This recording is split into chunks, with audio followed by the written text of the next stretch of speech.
Emily Carter took a deep breath as she approached the grand entrance of Vora Medical Institute. The morning sun cast long shadows across the expansive parking lot, and a cool breeze tousled her neatly tied brown hair. At 25, Emily was still relatively new to nursing, and the prospect of working another shift at such a large, bustling hospital made her stomach churn with a mix of nervous anticipation and determination. Today was her first day as a temporary nurse, and she was eager to prove herself in this esteemed institution. As she pushed through the main entrance, Emily was immediately swept up in the controlled chaos of the hospital. Doctors and nurses rushed past her, their shoes squeaking on the polished floors. The air was thick with the sharp scent of disinfectant, punctuated by the beeping of monitors and the low murmur of voices. Navigating through the crowded corridors with practiced ease, Emily made her way to the locker room. Inside, she changed into her red nursing uniform, smoothing out any wrinkles before tying her hair back into a simple, professional bun. She stared at her reflection in the mirror, taking another steadying breath. "You can do this," she whispered to herself. "They need your help, and you're good at what you do." As Emily left the locker room, her mind drifted to her previous shifts at other hospitals. While she was confident in her nursing skills, the sheer scale of Vora Medical Institute and the constant flow of patients still felt overwhelming. Yet, she was determined to rise to the challenge and perform her duties with professionalism and care. At the nurse's station, Emily checked her assignment for the day. The head nurse handed her a patient file. "You'll be caring for Evelyn Thompson today," she explained. "She's in room 412, 86 years old, recovering from a heart attack. She's stable but needs regular monitoring and assistance." Emily nodded, flipping through the file as she walked towards Evelyn's room. According to the notes, Evelyn was making steady progress but still required careful attention. As she approached room 412, Emily felt a growing sense of responsibility. This black woman's well-being was in her hands, and she was determined to provide the best care possible, especially in the face of a racist doctor like Dr. Michael Scott, who had previously mistreated other black women in the hospital. Knocking gently on the door, Emily entered Evelyn Thompson's room. The sight that greeted her made her heart ache with sympathy. Evelyn was a frail black woman, her thin frame nearly swallowed up by the hospital bed. Her hand shook slightly as she tried to push herself up to a sitting position. "Good morning, Mrs. Thompson," Emily said warmly, moving to Evelyn's bedside. "I'm Emily, and I'll be your nurse for the weekend. How are you feeling today?" Evelyn's face lit up with a grateful smile, though Emily could see the weariness in her eyes. "Oh, bless you, dear," she replied in a soft, raspy voice.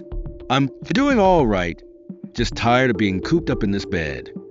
As Emily began her initial assessment, checking Evelyn's vitals and making notes in her chart, she was struck by how lonely the elderly woman seemed.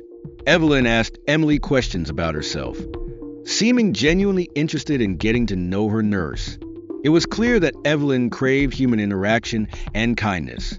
"You're so gentle, dear," Evelyn commented as Emily helped her take her morning medication. "Some of the other nurses are in such a rush, but you take your time.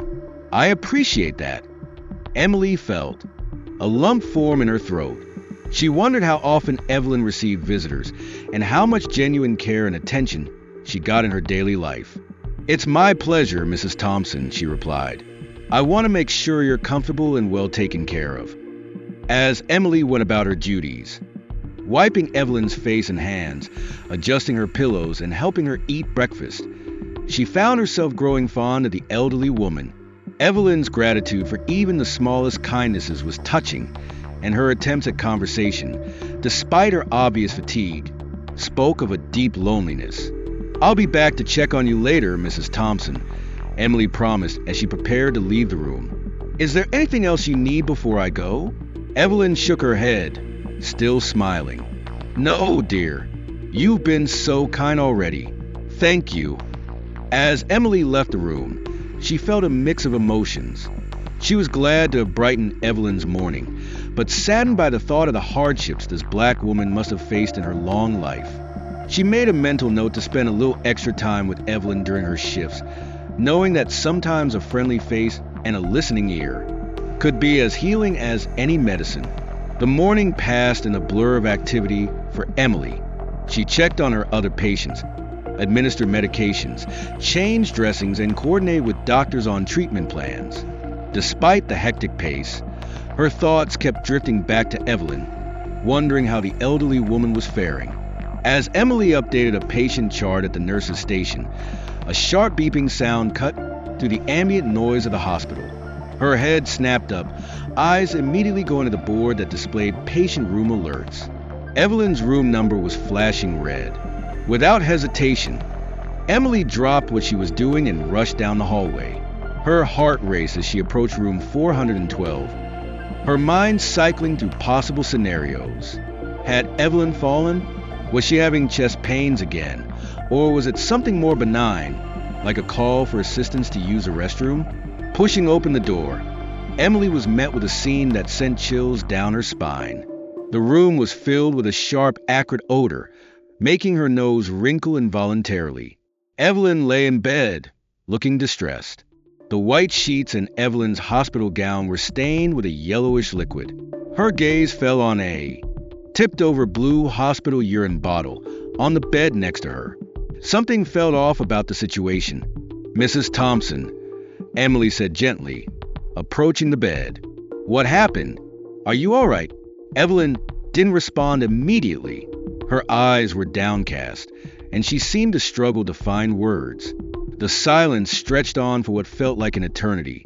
Finally, Evelyn spoke in a voice barely above a whisper. "The doctor did this." Emily blinked, sure she must have misheard. "I'm sorry, Mrs. Thompson. Did the doctor do something?" Evelyn nodded slowly, but didn't offer any further explanation.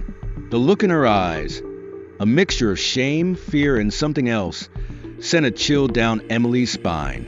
Something wasn't right here, but Emily couldn't quite put her finger on it.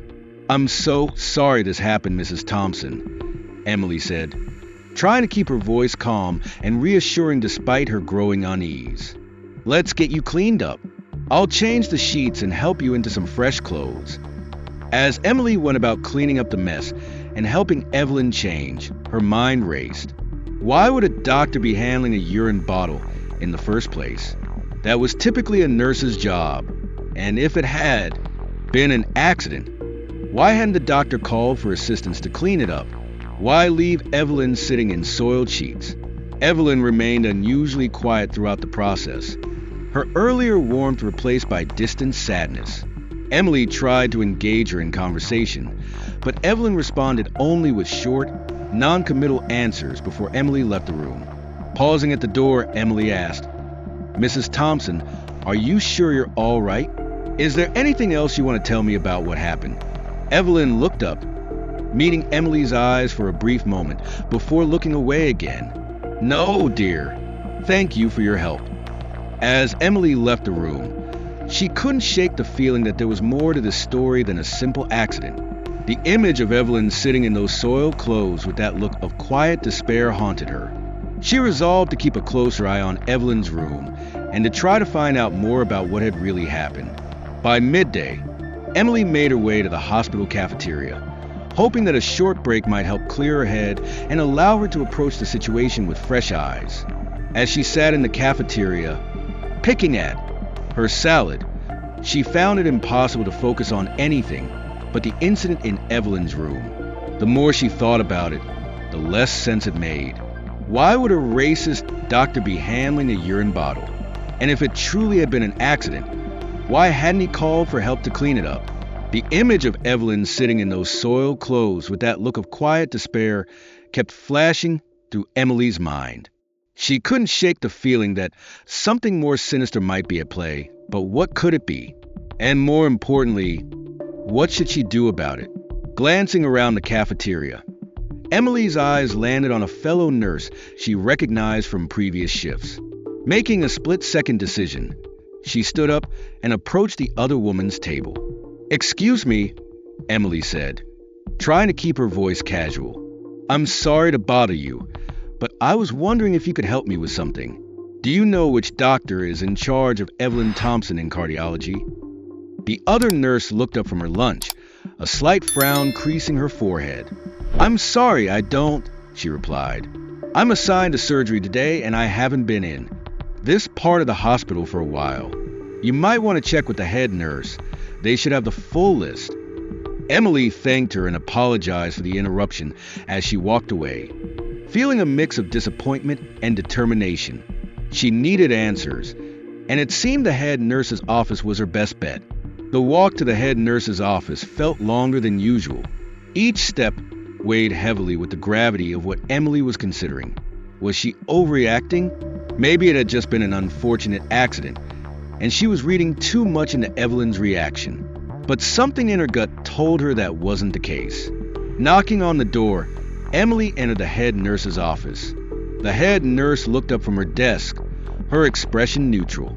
Can I help you? Emily swallowed hard before speaking. I was checking my notes for Evelyn Thompson, and I don't see the doctor assigned to her. I need to ask about something related to her care. To Emily's surprise, the head nurse didn't question her further. Instead, she simply nodded and pulled out a thick folder from a drawer in her desk. Here's the full file, she said, handing it. To Emily, take your time. Grateful for the unexpected cooperation, Emily thanked her and moved to a quiet corner of the office. Opening the file with trembling hands, she scanned the pages for the information she needed.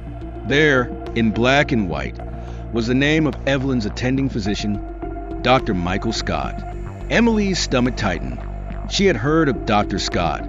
He was one of the hospital's most senior and influential doctors, known for his expertise but also for his demanding nature. The implications of this discovery made her head spin as she continued to read through the file, searching for any other relevant information. Time had slipped away, and her lunch break was almost over. She had patients waiting for her, patients who depended on her to provide care and comfort. With a heavy sigh, Emily closed the file and returned it to the head nurse. As she left the office, she tried to push her suspicions to the back of her mind. She had a job to do and couldn't let herself get distracted by what might just be her imagination running wild. Still, as she walked back to her assigned floor, she made a mental note to keep an eye out for Dr. Scott. If she crossed paths with him later, she resolved to subtly ask about the situation with Evelyn. Maybe there was a perfectly reasonable explanation for everything. Maybe he had been in a rush or had to attend to a more critical patient. As Emily made her way back to her workstation, her mind was still churning with thoughts about Evelyn and Dr. Scott. She stepped into an empty elevator, grateful for a moment of solitude to collect her thoughts. Just as the doors were about to close, a hand shot out to stop them. Dr. Michael Scott himself stepped in. Emily's heart skipped a beat as she recognized him. He looked slightly different from the mental image she had formed. Perhaps more tired, with subtle lines of stress etched around his eyes, but there was no mistaking the name on his ID badge. Dr. Scott nodded politely to Emily as he entered the elevator. To her surprise, he broke the silence with a friendly smile. "How's your day going?" Emily, caught off guard by his approachability, found herself relaxing slightly. "It's challenging," she admitted with a small smile, "but I'm managing. Thank you for asking." As the elevator ascended, Emily saw an opportunity to address her lingering concerns. Taking a deep breath, she decided to broach the subject. "Dr. Scott, I actually wanted to ask you about something. I'm caring for Evelyn Thompson, and there was an incident earlier with a urine bottle." Dr. Scott's demeanor changed immediately, his friendly expression hardening as he cut Emily off mid-sentence. "Ah, yes," he said dismissively. "Mrs. Thompson probably dropped the bottle herself and then made up a story out of embarrassment. You know how elderly patients can be sometimes." Emily felt a chill run down her spine at his tone. "But sir," she persisted, "she's a black woman, and I can't help but feel that there's more to this incident." Dr. Scott's voice grew sharper. If the patient said anything else, "She's just making excuses for an accident she caused herself." I'm far too busy to be concerned with such trivial issues. As the elevator reached their floor, Dr. Scott stepped out without waiting for Emily's response, leaving her stunned and more confused than ever. The early suspicions Emily had felt were flooding back with renewed force. She and Dr. Scott walked down the hallway together in tense silence. The doctor's abrupt end to their elevator conversation hanging heavily in the air. Emily's mind raced, torn between her instinct to press further and her fear of overstepping professional boundaries. Suddenly, Dr. Scott stopped walking and turned to face her, his expression cold and piercing. "Listen, nurse," he began, emphasizing her title in a way that made it sound almost derogatory. "I know you're just a temporary hire here to help out, but let me be very clear. You need to focus on your own work and leave matters concerning my patients to me. I am the doctor here, not you." Emily felt her face flush with a mix of anger and embarrassment. She opened her mouth to respond, but Dr. Scott cut her off, stepping closer. His voice dropped even lower, taking on a menacing edge that made Emily's skin crawl. "It's highly unprofessional for a nurse to question a doctor's actions or decisions," he continued. "If you overstep like this again, I'll make sure the head nurse hears about it. And trust me, you might find it difficult to work here or anywhere else in the future. Do I make myself clear?" Without waiting for a response, Dr. Scott turned on his heel and walked away, leaving Emily standing alone in the hallway, stunned and shaken. The sound of his footsteps fading echoed in her ears, leaving her with a wave of conflicting emotions: fear, anger, and a grim determination. She knew she had just made a powerful enemy, one who could potentially destroy her career, but she also knew she had to stand up against his racist behavior towards a black woman. As the afternoon wore on, Emily found herself constantly checking the time, anticipating her next visit to Evelyn's room. When it was finally time to administer Evelyn's next round of medication, she felt a mix of relief and apprehension. Methodically collecting the prescribed medications, she made her way towards room 412, her mind still preoccupied with her earlier confrontation with Dr. Scott. Lost in thought, Emily almost missed the fact that Evelyn's door was slightly ajar. Slowing her steps, she approached cautiously, suddenly aware of voices coming from inside the room. She recognized Dr. Scott's voice immediately, and her first instinct was to turn around and come back later, not wanting to interrupt the conversation between doctor and patient. But something in Dr. Scott's tone made her pause. Gone was the professional demeanor he usually maintained around patients. Instead, his voice was harsh and condescending, dripping with disdain.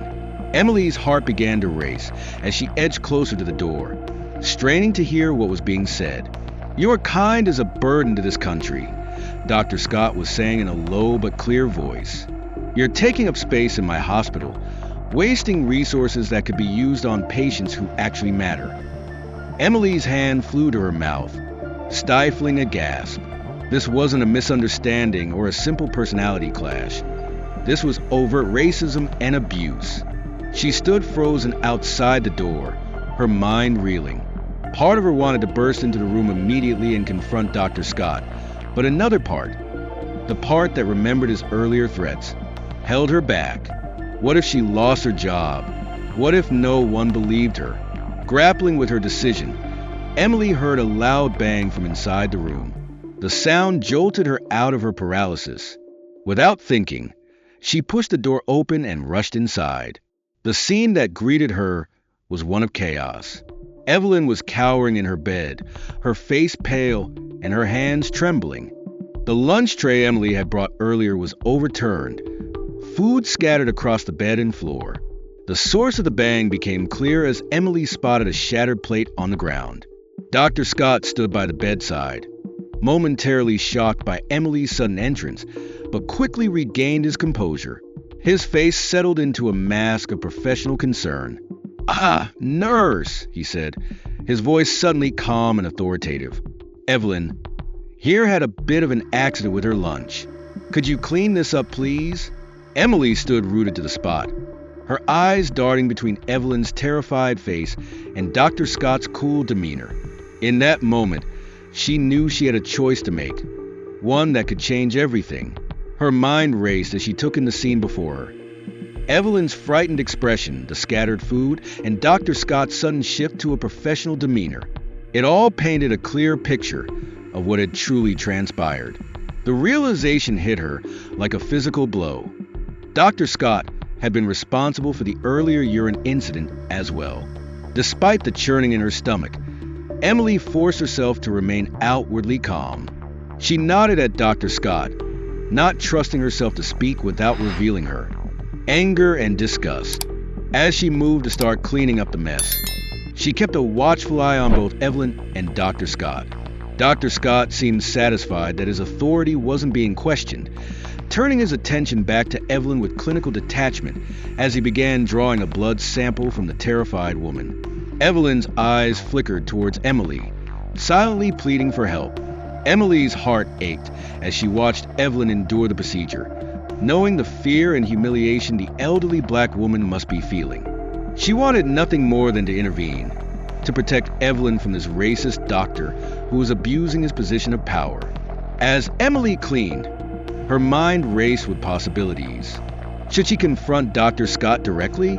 Report him to hospital administration? Call the police? Each option carried risks, both for herself and for Evelyn. She needed to be smart about this to ensure that justice would be served without putting Evelyn in further danger. Finally, Dr. Scott finished his task.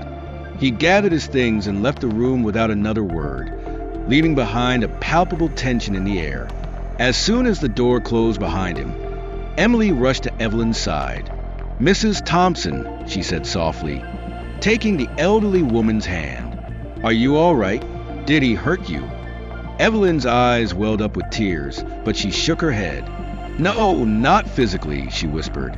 "But his words, the way he looks at me like I'm nothing." Emily felt a surge of protective anger. "Mrs. Thompson, what Dr. Scott is doing is wrong. We need to report him." Fear flashed across Evelyn's face. "No," she said, her voice trembling. "He's a doctor who would believe me over him. I don't want to cause trouble."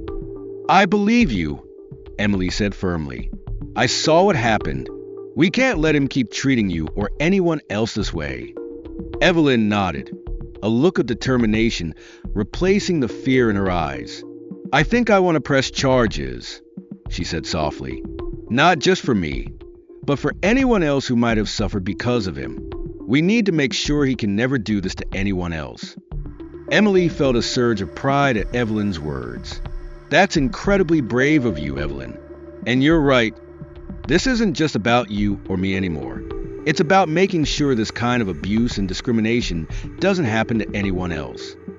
As the evening wore on, Emily stayed by Evelyn's side, even after her shift had officially ended. They talked more about Evelyn's life, about the hardships she had faced and the joys she had experienced. Emily shared stories from her own life too, and as they talked, a deep bond began to form between the two women.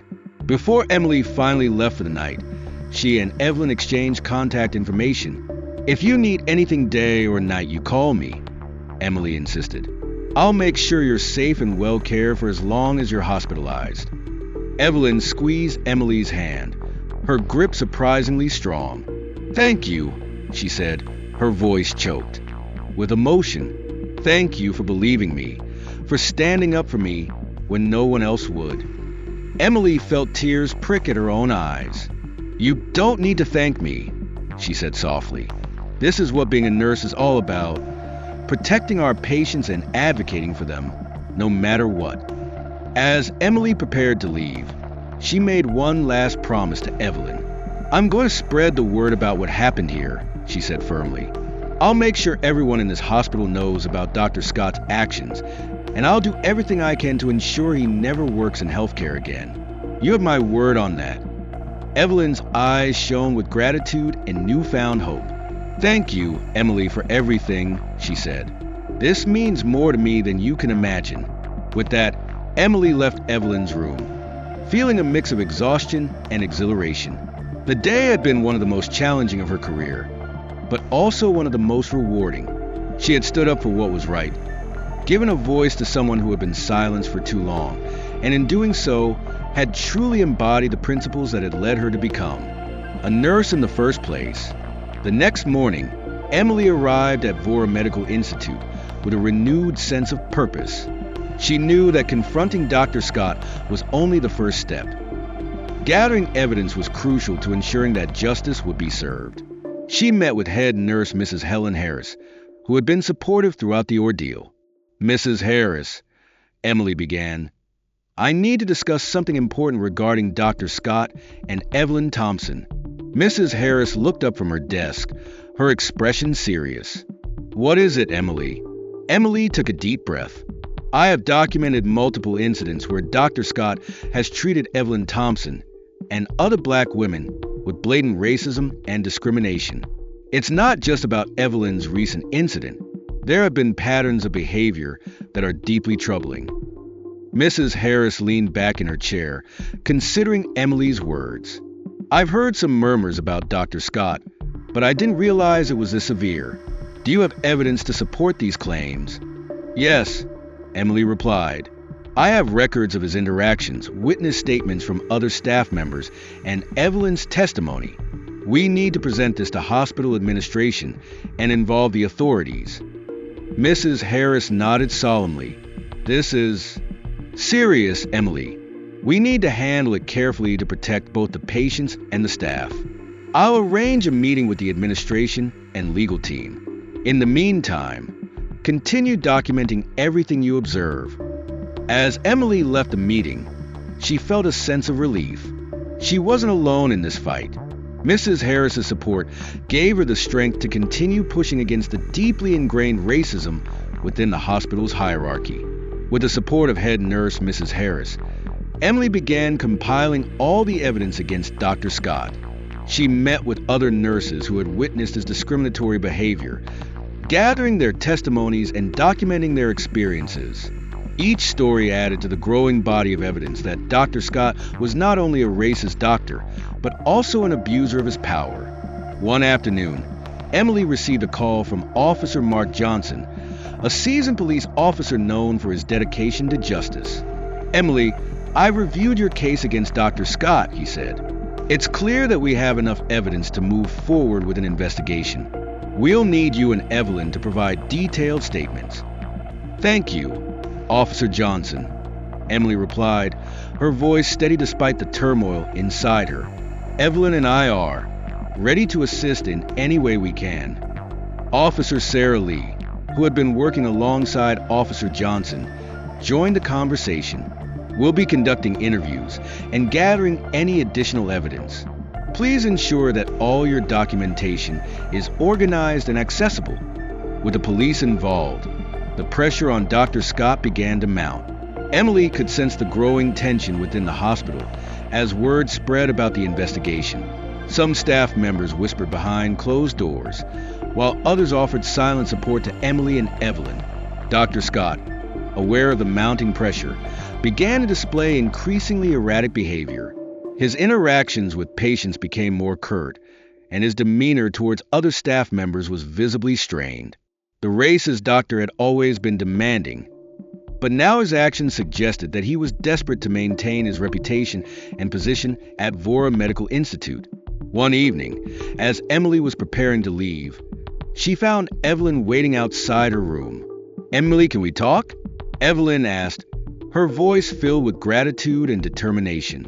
"Of course, Evelyn," Emily replied, taking a seat beside her.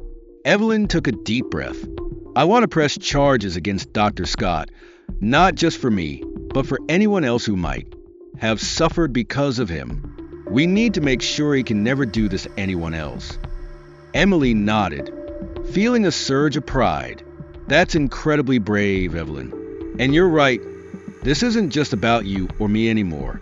It's about making sure this kind of abuse and discrimination doesn't happen to anyone else." Together, they began drafting a formal complaint, detailing every instance of Dr. Scott's racist and abusive behavior. Emily ensured that all the evidence was meticulously organized, presenting a compelling case that couldn't be ignored. As they worked, Emily felt a deep sense of solidarity with Evelyn. She had come to understand the profound impact that racism and discrimination could have on an individual's well-being, especially within an institution meant to provide care and support. Over the next few weeks, Emily dedicated herself to building an airtight case against Dr. Scott. She interviewed several other nurses who had witnessed his discriminatory behavior, each one adding another layer to the disturbing pattern of racism and abuse. These nurses shared stories of how Dr. Scott had belittled black patients, made derogatory comments about their worthiness, and even manipulated patient records to minimize their medical needs. One nurse, Laura Mitchell, recounted an incident where Dr. Scott had refused to allocate resources for a black patient's surgery, citing budget constraints while approving similar procedures for white patients without hesitation. It was clear he had no regard for the patient's life, Laura said, her voice trembling with emotion. He treated her like she was expendable. Another nurse, James Reynolds, shared how Dr. Scott had publicly berated a black female patient for missing her appointments, accusing her of being lazy and uncooperative. He completely ignored her medical condition and the challenges she faced, James explained. It was humiliating to watch. Emily compiled all these testimonies, along with Evelyn's detailed account of her own experiences, creating a comprehensive dossier that highlighted the systemic racism ingrained within Vora Medical Institute. She worked closely with Officer Johnson and Officer Lee, ensuring that every piece of evidence was properly documented and presented. As the investigation progressed, the hospital administration became increasingly concerned about the allegations. Mrs. Harris arranged multiple meetings with the legal team to discuss the potential fallout and the steps needed to address the issue internally.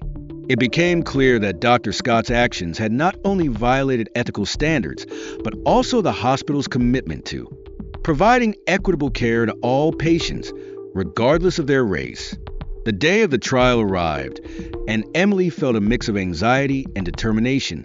She walked into the courtroom, Evelyn by her side, ready to testify against a racist doctor who had caused so much pain and suffering.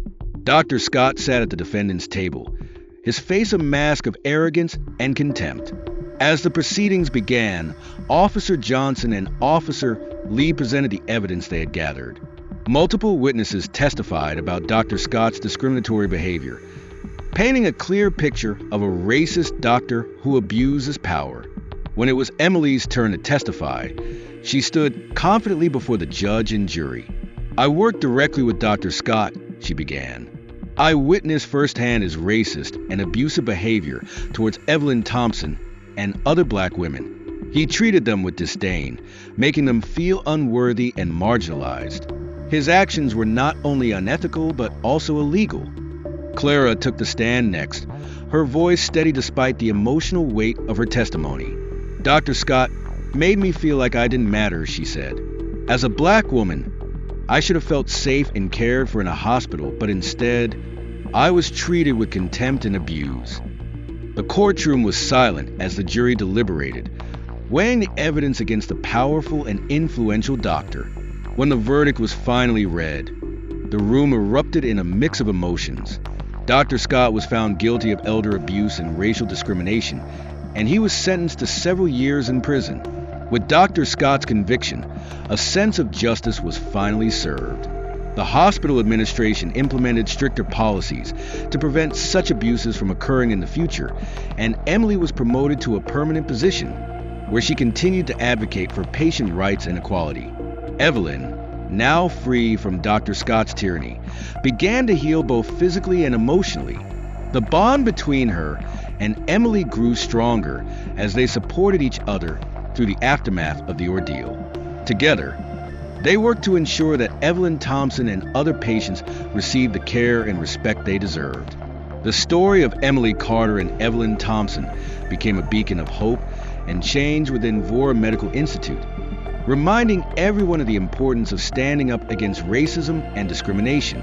Their courage and determination inspired others to speak out, fostering a more inclusive and compassionate environment for all patients and staff. Months later, Emily reflected on the journey she had undertaken. She had faced immense challenges, but her unwavering commitment to justice and equality had made a profound impact on the hospital and its patients. Evelyn's strength and resilience had been a source of inspiration, and together, they had changed the narrative of what it meant to provide compassionate, unbiased care. Vora Medical Institute became a model for other hospitals, showcasing the importance of diversity, inclusion, and the relentless pursuit of justice.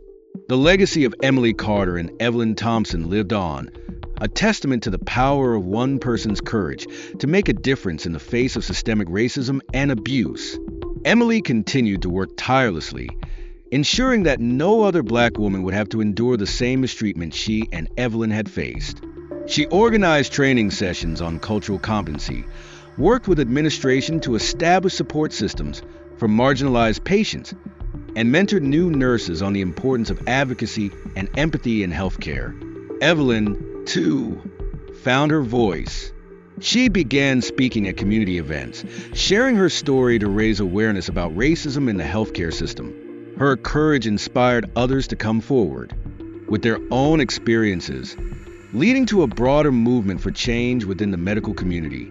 Together, Emily and Evelyn fostered a sense of unity and purpose, proving that even in the darkest of places, the light of justice and compassion could prevail. Their stories served as a powerful reminder that standing up against racism and discrimination was not only necessary, but also transformative, paving the way for a more equitable and just future for all.